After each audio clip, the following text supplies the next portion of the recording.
5 branches of educational psychology. The field of educational psychology bloomed from the perspective and theories drawn from research and practice. Just as a tree grows branches, the field of educational psychology has distinct branches that approach learning differently. Although each branch or perspective is separate, they all have a common thread of addressing knowledge and understanding. Today, we will discuss 5 branches of educational psychology: behavioral, cognitive, developmental, social cognitive, and constructivist. Behaviorism is the theoretical perspective in which learning and behavior are described and explained in terms of stimulus-response relationships. The key assumptions of behaviorism are: 1. The environment influences behavior.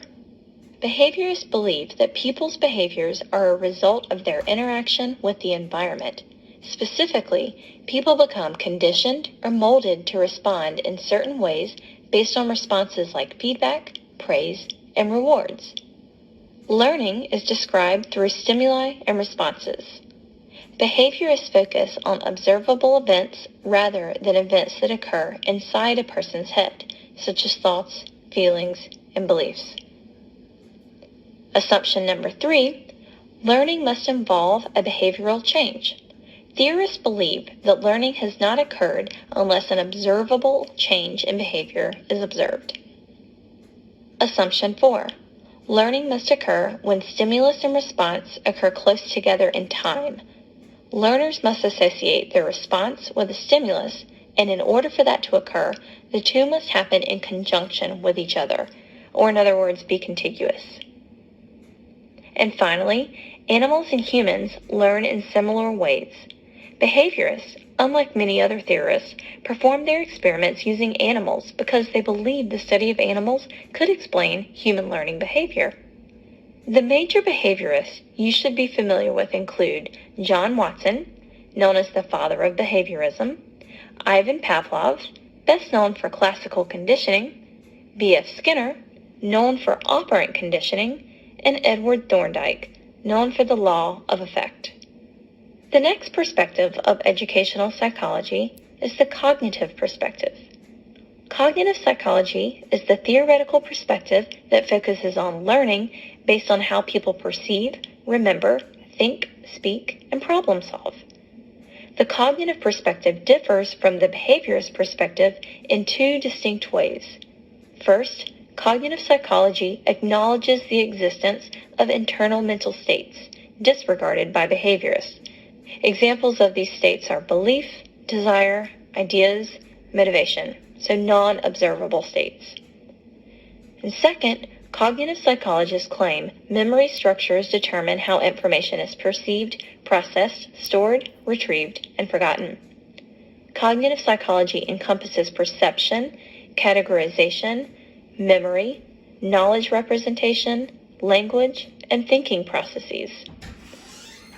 The major cognitive psychologists you should be familiar with include Jean Piaget, who developed Piaget's theory of cognitive development and stages of cognitive development, Lev Vygotsky, best known for his sociocultural development theory, Noam Chomsky, referred to as the father of modern linguistics, and Jerome Bruner, who coined the term scaffolding. Our next perspective is the developmental perspective. Developmental psychology is the perspective that studies change that occurs in learners over the course of a long period of time. The development perspective encompasses theories that are continuous and discontinuous in nature. Discontinuous theories are stage-like. The process of learning and development involve distinct stages which are characterized by qualitative differences in behavior.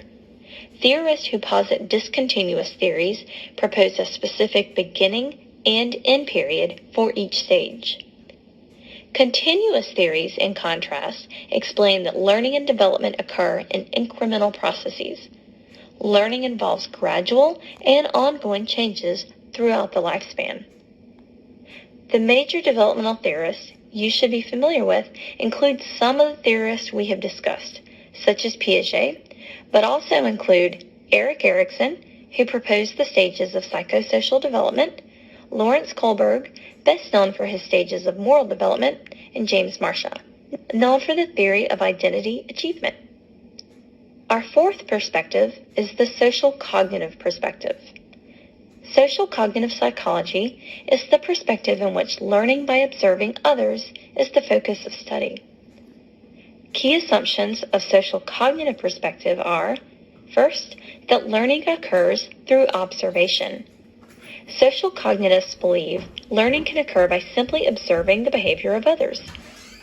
Second, learning is an internal process which may or may not lead to a behavioral change. Specifically, theorists conclude that learning may occur without the behavior being displayed immediately or even ever. Our third assumption states behavior is directed toward a particular goal. Social cognitivists believe learners set goals and direct their behaviors toward meeting those goals. Fourth, behavior eventually becomes self-regulated. And finally, observing punishment and rewards can indirectly impact the behavior of the observer. The major social cognitive psychologist you should be familiar with is Albert Bandura, who is known for his social learning theory. Our final perspective is the constructivist perspective. Constructivism is the perspective that proposes the idea that the learner constructs, rather than absorbs, knowledge from their experiences. According to the constructivism perspective, the learner is self-directed, creative, and innovative. The learner is encouraged to learn truths about the environment and the world by arriving at conclusions based on his or her background, culture, or worldview. The responsibility of learning falls primarily on the learner, while the teacher's role is that of a facilitator. And finally, collaborative learning is also a key component of this perspective. The major constructivist psychologists you should be familiar with are John Dewey, Maria Montessori, best known for her philosophy of education in schools, David Kolb, known for experiential learning, and Ernst von Glaserfeld, known for his model of radical constructivism. In conclusion, the field of educational psychology, like a tree, consists of many branches we call perspectives. Each perspective has a different definition and is based on different guiding principles and assumptions.